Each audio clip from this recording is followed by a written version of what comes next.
Mom? Dad?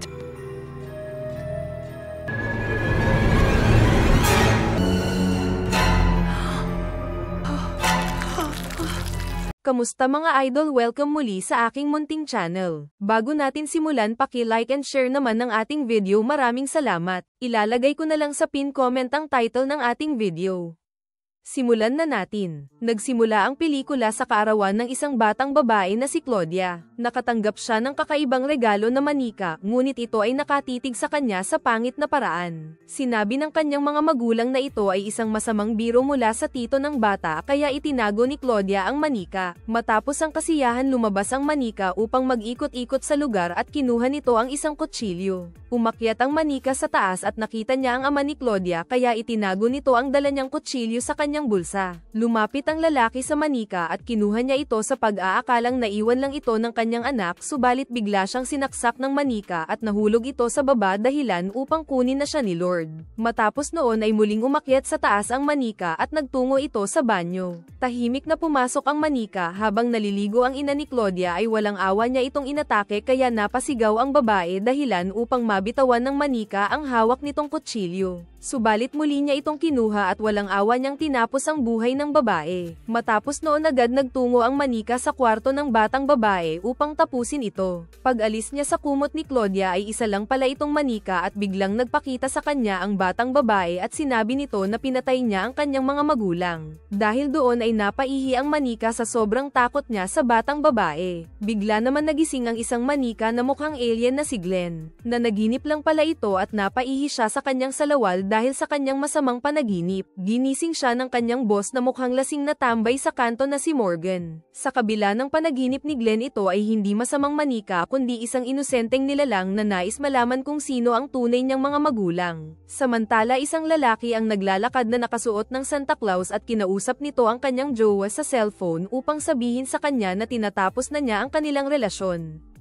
Pogi. Habang kausap nito ang kanyang jowa, isang nilalang ang nagwasak sa kanyang dalang bag at nagalit ito nang makita niya na nalaglag lahat ang kanyang mga dalang regalo. Matapos niyang magwala dahil sa sobrang bad trip, napansin niya ang baliw nating bida na manika na si Chucky. Dahan-dahan itong lumapit sa manika at pinagmasdan niya itong mabuti, subalit ang hindi alam ng lalaki ay nasa likod niya pala ang isa pang baliw na asawa ni Chucky na si Tiffany. Biglang inatake ni Tiffany ang lalaki sa leeg gamit ang isang spring at tumayo si Chucky upang saksakin sa tiyan ang lalaki gamit ang malaki nitong balisong. Walang nagawa ang kawawang si Santa Claus at nangisay na lang ito dahil sa dami ng saksak na tinamo. Maya-maya ay biglang lumabas ang mga tao dahil ito pala ay isang taping lamang na ginagawa nila mula sa bagong pelikula na si Chucky. Habang sinusuri ng staff na si Tony ang dalawang manika dahil ito ay nagkaroon ng diferensya, biglang sinuntok ni Tiffany ang itlog nito dahilan upang mapanganga ang lalaki. Samantala habang abala ang lahat sa kanilang mga trabaho, ang bidang babae sa ginagawa nilang pelikula na si Jennifer ay palihim na kumakain ng chocolate dahil pinagbabawalan ito ng kanyang manager para sa kanyang diet. Bigla naman dumating ang assistant nito na si Joanne upang sabihin sa kanya ang mga importanteng role sa gagawin niyang pelikula dahil hindi ito sanay gumanap sa mga nakakatakot na pelikula. Sa kabilang banda, habang nanunood ng TV ang mukhang alien na si Glenn, nakita niya ang dalawang baliw sa TV habang ini-interview ito ng Jessica Soho. Subalit ang hindi alam ni Glenn na ang dalawang ito ay umaandar lang dahil sa makinarya na inilagay nila sa kanilang katawan. Nang biglang itinaas ni Chucky ang kanyang kamay, napansin ni Glenn ang marka nito sa kamay, kaya tinignan niya rin ang kanyang kamay dahil parehas sila na meron ganitong marka. Dahil doon ay inakala ng manika na baka si Chucky at Tiffany talaga ang kanyang mga magulang, kaya nagpa siya ito na umalis upang hanapin sila. Maya-maya ay biglang dumating ang laging lasing na si Morgan at sinabi niya sa manika na kailangan nila mag-practice para sa kanilang susunod na palabas. Subalit sa pagkakataon na ito, ang gagawin nilang palabas dapat daw ay kakaiba, kaya naglagay ng daga si Morgan sa kulungan ni Glenn at sinabi niya sa manika na tapusin niya ito. Ngunit hindi ito ginawa ni Glenn, sa halip ay naging mabait siya sa daga, subalit nagalit si Morgan at sinabi niya sa manika na susunugin niya ang kanyang kamay. Bigla naman kinagat ng daga ang kamay ni Morgan, kaya nagsisigaw daw ito sa sakit at natamba habang si Glenn naman ay agad na lumabas sa kanyang kulungan at tumakbo ito ng mabilis ng 180 km/h. Hinabol ng kawawang si Morgan ang manika subalit nakasakay na sa truck ng basura si Glenn at tuluyan niya na itong iniwan. Sa sumunod na araw sa Hollywood naghahanda naman si Jennifer para sa kanyang role kasama ang producer na si Redman. Subalit sinabi ng pangit na si Redman kay Jennifer na hahanap na lang ito ng bagong artista para gumanap sa role ng pelikula. Dahil sa kagustuhan talaga ni Jennifer na siya ang maging bida sa pelikula ni Chucky nilandi niya si Redman at niyaya niya ito sa kanyang bahay upang maghapunan. Sa kabilang banda si Glenn naman ay nakarating na sa set ng pelikula ni Chucky at natakot pa ito nang makita niya ang kanyang kamukhan na pangit din. Agad niyang hinanap ang dalawang baliw at nakita niya ito na nakahiga habang nakabalot sa plastik. Sinubukan ni Glenn na kausapin ang dalawa subalit hindi ito sumasagot dahil wala naman talagang buhay ang dalawang manika. Biglang naalala ni Glenn ang kwintas na naiwan sa kanya ng kanyang mga magulang at nakakita ito ng kakaibang sulat sa likod kaya binasa niya ito ng malakas. Dahil doon ay biglang pumutok ang mga ilaw sa lugar at biglang bumukas ang mga mata ng dalawang manika pagkatapos ay bumangon ang mga ito na parang vampira. Napanganga na lang ang mukhang alien na si Glenn habang pinagmamasdan niya ang kanyang mga magulang subalit hindi siya kilala ng dalawa kaya tinanong nila ito kung saan lupalop siya nang galing. Dahil doon ay ipinakita ni Glenn ang marka nito sa kamay at sinabi niya sa dalawa na siya ang nawawala nilang anak. Matapos marinig ni Chucky ang revelasyon ay inimitay ang kupal habang si Tiffany naman ay malugod niya itong tinanggap kahit ang totoo mas mukhang alien talaga si Glenn kesa sa manika. Habang nagre-reunion ng mga baliw bigla naman dumating si Tony at kinuha niya si Tiffany upang ayusin ito dahil sa pag-aakalang may diferensya ito. Habang inaayos ni Tony ang manika dahan-dahan naman naglalakad sa likod niya si Chucky at nang binuksan niya ang likod ni Tiffany nanlaki ang mga mata nito nang makita niya ang mga laman loob ng manika. Dahil doon ay natakot ito subalit nakaabang na si Chucky at hinagisan niya ito ng alambre sa leeg pagkatapos ay sabay na inila ng mag-asawa ang alambre dahilan upang lumipad ang ulo nito. Matapos ang ginawa nilang krimen nag-isip pa ang dalawa kung ano ang ipapangalan nila sa anak nila na si Glenn. Inakala ni Tiffany na babae ang kanilang anak kaya Glenda daw dapat ang pangalan nito subalit sinabi ni Chucky na lalaki ang kanilang anak kaya tinawag niya ito sa pangalan Glenn. Bigla naman dumating ang timang na si Jennifer at hinanap niya si Chucky upang kunin ang itinago nitong chocolate sa bulsa ng manika. Habang sarap na sarap ito sa pagkain ng chocolate nakita niya ang ulo ni Tony at sinipa-sipa pa niya ito dahil inakala niya na isa lang itong prop sa pelikula. Kinuha niya ang ulo ni Tony at kinausap pa ito at nang napagtanto niya na totoong ulo iyon nagsisigaw siya sa sobrang takot. Matapos noon ay agad dumating ang mga pulis sa lugar upang mag-imbestiga at dumating din ang mga Marites upang i-report ang nangyari. Subalit hindi sila sinagot ni Jennifer at agad itong sumakay sa kanyang kotse habang yung tatlong siraulo naman ay palihim din na sumakay sa kotse ni Jennifer. Kinagabihan nang makarating sila sa bahay ni Jennifer nagtago ang tatlong baliw sa atep at inilagay nila si Glenn sa kanyang higahan na parang baby. Tinanong ni Glenn ang kanyang mga magulang kung bakit sila pumapatay ng mga ibang tao. Sinabi naman ni Chucky na masaya siya na ginagawa ito subalit sinabi ni Tiffany sa kanyang asawa na dapat na nilang talikuran ang ganitong buhay para sa kanilang pamilya. Nangako naman ang baliw na si Chucky na hindi na siya gagawa ng krimen subalit nakakross ang mga daliri nito. Samantala habang nagpapaganda naman si Jennifer para sa kanyang date kay Redman sinabi ni Joanne na masyado itong desperado para makuha ang role sa pelikula. Dahil doon ay galit na sinabi ni Jennifer kay Joanne na tinanggal na siya sa pelikula at sinabi din niya na umalis na ito sa kanyang bahay. Maya-maya ay dumating na si Redman sa bahay ni Jennifer. Habang naglalandian ang dalawa may isang lalaki ang lihim na pumasok sa bahay ni Jennifer upang maghanap ng ebidensya na nilalandi niya ang producer na si Redman. Sa kabilang banda sinabi ni Tiffany kay Chucky na magpalabas ito ng kanyang semilya upang ilagay kay Jennifer at binigyan pa niya ito ng lalagyan pagkatapos bago umalis ipinakita pa ng baliw na si Tiffany ang kanyang dalawang maliit na pakwan kay Chucky upang pangpagana. Habang abala naman ang dalawa sa kanilang paglalandian nilagyan ni Tiffany ng sleeping pills ang kanilang alak. Subalit hindi ito nainom ng dalawa dahil mas pinili nila ang magharutan. Samantala habang kumukuha ng larawan ng lalaki nakita niya si Tiffany sa likod ng dalawa habang nagtatago ito. Napansin din niya ang anino ni Chucky sa bintana habang gumagawa ito ng milagro kaya kinuha na niya din ito ng larawan habang si Chucky naman ay nangingisay pa dahil sa sarap. Bigla naman pinalo ni Tiffany ang ulo ni Redman dahilan upang mawalan ito ng malay habang si Jennifer naman ay nagtatakbo sa takot niya sa manika nang makita niya ito. Subalit nasalubong niya si Chucky na may dalang semilya kaya muli itong tumakbo habang sumisigaw sa takot ngunit binato siya ni Tiffany at nawalan ito ng malay. Habang inilalagay ni Tiffany ang semilya ni Chucky kay Jennifer nakita naman ni Chucky ang lalaki na kumukuha ng larawan kanina. Dahil doon ay sinabi ni Chucky kay Tiffany na aalis lang ito sandali dahil meron siyang pupuntahan. Bago umalis pinuntahan ni Chucky si Glenn upang isama ito sa gagawin niyang krimen. Umalis ang mag-ama gamit ang sasakyan ni Redman habang nagmamaneho si Chucky biglang umovertake sa kanila ang extra na si Britney Spears at nag-bad sign pa ito sa kanila. Dahil doon ay nag-init ang ulo ng baliw na manika kaya hinabol niya ito at binangga niya ang sasakyan ng babae dahilan upang bumangga ito at tuluyan na siyang kinuha ni Lord.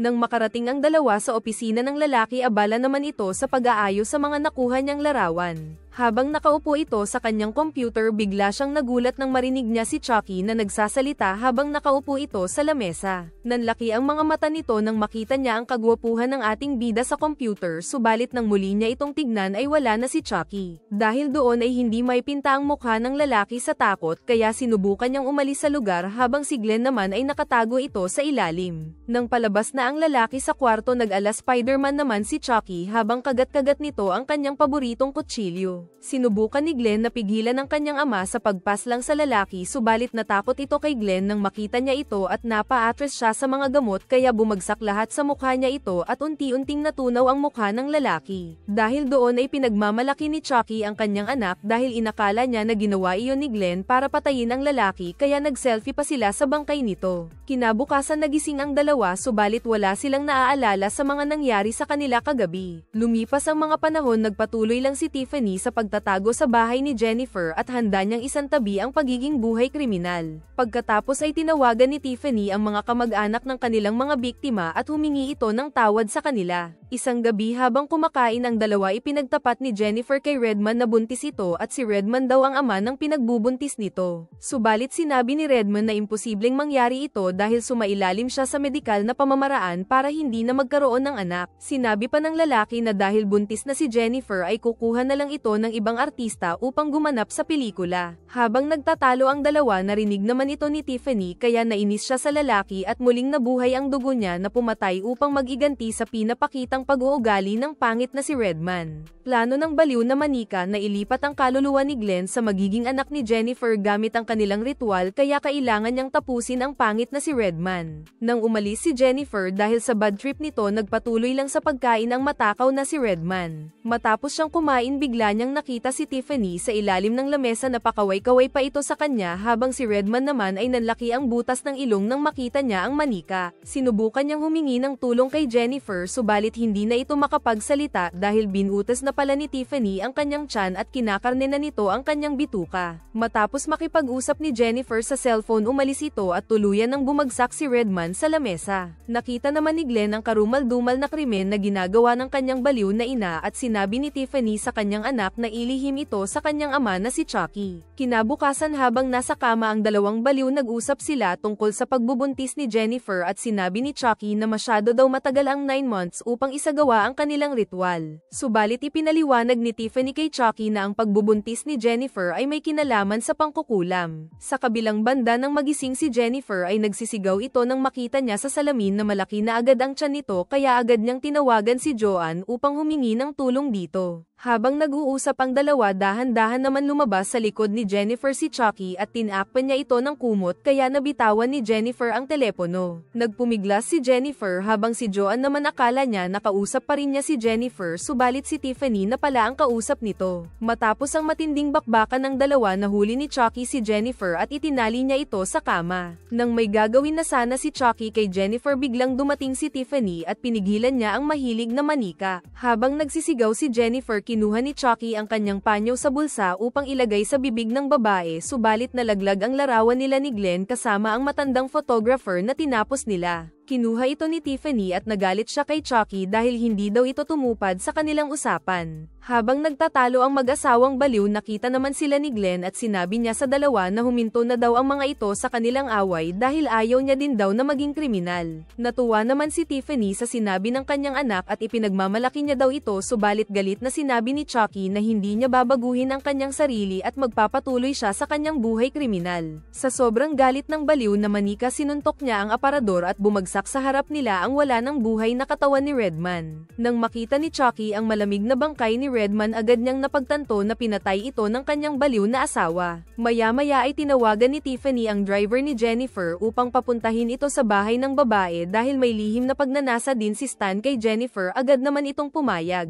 Nang makarating si Stan sa bahay ni Jennifer, hinuli din siya ng mga baliw na manika at itinali din nila ito sa kama kasama si Jennifer. Nang isasagawa na ng mag-asawa ang kanilang ritual, biglang nawalan ng kuryente habang si Glenn naman ay relax lang na nakaupo. Biglang napalingon ang mga baliw nang marinig nila si Joanne na sumisigaw sa labas at tinatawag nito ang pangalan ni Jennifer. Sinabi ni Chucky na siya na ang bahala kay Joanne habang yung mag-inang baliw naman dito na lang daw sila sa kwarto upang bantayan si Jennifer. Pagpasok ng dalaga sa bahay, agad siyang nagtungo sa taas upang hanapin si Jennifer at nagulat ito nang makita niya na nakatali ito sa kama kasama ang kanyang driver. Nang tatapusin na ni Chucky si Joanne, inalis ni Jennifer ang sapal nito sa bibig upang bigyan ng babala si Joanne, subalit biglang dumating si Tiffany at sinunog niya ng buhay ang kawawang dalaga. Matapos maisagawa ang krimen, umiyak pa ang baliw na manika. Sinubukan naman siyang pakalmain ni Chucky, subalit nang humarap ang manika, ito pala ay si Glenn at bumigay na ang siraulong manika. Sinabi ng siraulong manikang bakla na siya daw si Glenda at tinatanggap daw niya ng buo ang personalidad sa paggawa ng mga krimen. Nashock naman ang isa pang baliw at nabitawan nito ang kanyang dalang baso dahil sa mga revelasyon na nakikita niya. Sinubukan ni Tiffany na kausapin ang bakla nitong anak at sinampal niya ito upang bumalik sa pagiging normal si Glenn, habang si Chucky naman ay nanlaki pa ang mga mata dahil sa mga nangyayari. Matapos makatikim ng malutong na sampal, nakita ni Glenn ang sarili sa salamin at natauhan din ang baklang manika. Pagkatapos ay nakaramdam ito ng takot dahil sa kanyang pangalawang pagkatao. Sa paglipas ng mga oras, sumakit ang tiyan ni Jennifer at manganganak na ito, kaya pinalabas ni Tiffany ang bata, subalit nabigla ang mga ito dahil kambal ang anak ni Jennifer. Dahil babae at lalaki ang anak ni Jennifer, nagpasya si Tiffany na ilipat si Glenn at Glenda sa katawan ng dalawang bata, subalit hindi pumayag si Chucky sa nais ni Tiffany at sinabi niya sa dalawa na mas gusto niya ang kriminal na manika kesa sa ordinaryong tao. Subalit sinabi ni Tiffany na gusto niya ng normal na buhay at dahil hindi magkasundo ang dalawa, nagpasya si Tiffany na tapusin na ang relasyon nila ni Chucky. Hindi naman iyon matanggap ng baliw na manika, kaya lalo pa itong nagalit at nang tatapusin niya na sana si Jennifer, biglang umarang si Stan kaya siya ang nasaksak ni Chucky. Bago mawala sa mundo, pinagtapat ni Stan ang kanyang tunay na nararamdaman kay Jennifer. Samantala, kinuha naman ni Tiffany ang kutsilyo at ibinato ito kay Chucky dahilan upang mabitawan nito ang kanyang kwintas. Dumating naman ang mga pulis sa bahay dahil sa mga narinig nilang sigawan at nakita nila ang nasunog na katawan ni Joanne.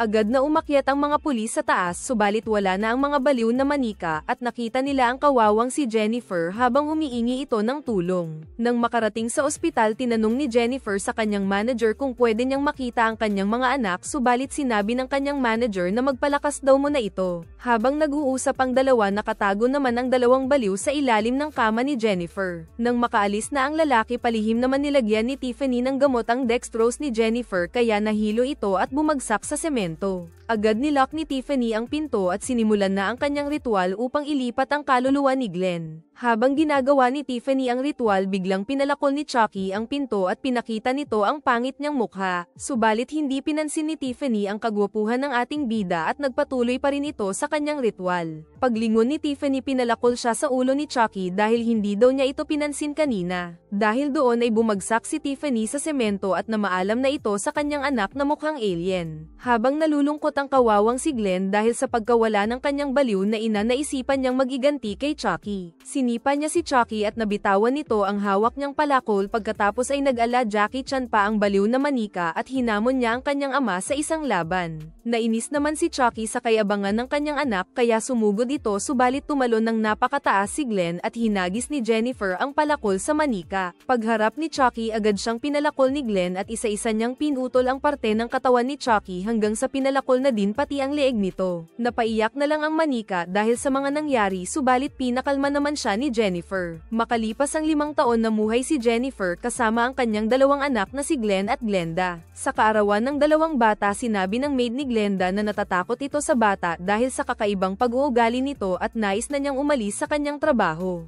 Kinuha ni Jennifer ang kanyang manika na si Tiffany at pumayag siya sa gusto ng babae na umalis ito subalit pagtalikod ng babae ay inatake niya ito gamit ang manika. Nakita naman ito ng kanyang anak na si Glenda at dito natin malalaman na matagumpay palang nailipat ni Tiffany ang kanyang kaluluwa sa katawan ni Jennifer at pati ang kanyang 2 anak na sina Glenn at Glenda. Matapos noon ay masayang pinagdiwang ng mag-iina ang kanilang birthday subalit nakatanggap ng kakaibang regalo si Glenn at nang binuksan niya ito putol na kamay ng kanyang ama na si Chucky at inatake siya nito. Dito na po nagtatapos ang ating magandang pelikula. Kung nabitin ka sa ating video mag-subscribe ka na sa aking channel para updated ka sa mga susunod ko pa na video na parating. Paki-like and share na rin ang ating video para dumami pa tayong mga siraulo. Ilalagay ko na lang sa pin comment ang title ng ating video hanggang sa muli. Paalam.